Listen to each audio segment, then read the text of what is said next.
HarperCollins presents The Mad and the Brave, The Untold Story of Ukraine's Foreign Legion, by Colin Freeman. Read by John Sackville. Introduction.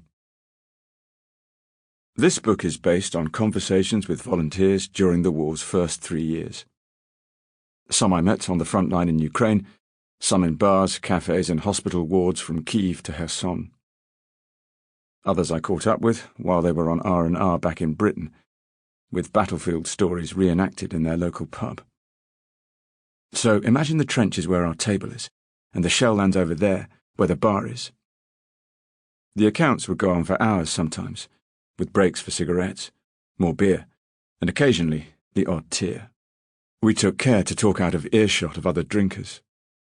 Conversations about gunfights with Russians can be alarming if heard out of context.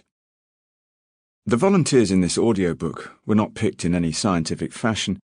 Rather, they are those who were willing to be interviewed, something many avoid.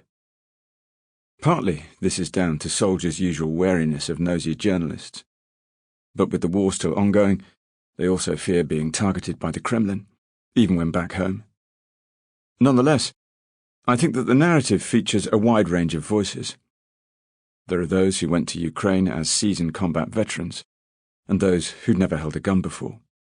For some, the main motivation was defending democracy. For others, the reasons were more complex and personal. As a British author, I have inevitably focused mainly on British volunteers. But in keeping with the spirit of the International Legion, other voices appear too. Americans, Canadians, and Europeans. In an ideal world, I would have limited the number of voices to perhaps just half a dozen, all in the same unit, all fighting together from the start, like a real-life band of brothers. I soon realized this was not going to be easy in a volunteer force like the Legion, where fighters have relative freedom to move around, often shifting from one unit to another, sometimes only fighting for a few months.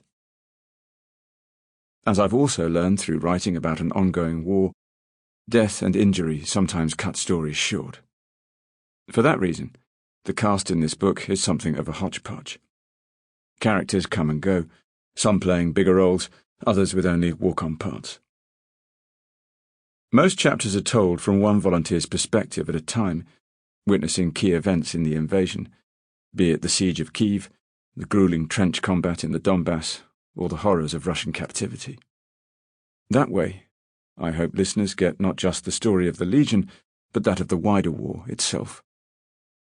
Rather than attempting an exhaustive account of every front line, I focused on whichever aspects of volunteers' experiences struck me as interesting, like their time in battle, their motivations for coming to Ukraine, or what they did afterwards. Soldiering is generally long periods of boredom spliced with short bursts of action, with many volunteers recalling just a few memorable days per deployment. I have focused mainly on those memorable days, rather than chronicle each volunteer's time in Ukraine from start to finish. Again, this is a reason for more voices rather than less, and where listeners may be curious about each volunteer's subsequent adventures, the epilogue section does its best to tie up their stories. As well as the volunteers themselves, there is also a supporting cast of others, logisticians and well-wishers who help them, and also some of the volunteers' families. They may not have been sitting in the trenches, but they often had a war all of their own, worrying constantly about their loved ones, and having to cope if they were captured or killed. Some interviewees, because of concerns about their own security, appear under pseudonyms, with minor biographical details also changed to protect their identity.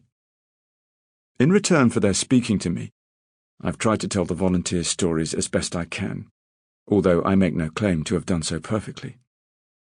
If there is one thing I have learnt while researching this book, it is that battlefields are far more chaotic and complicated than they look in the movies. One volunteer likened firefights to very bad dreams, terrifying, hard to explain, and unique to the individual involved.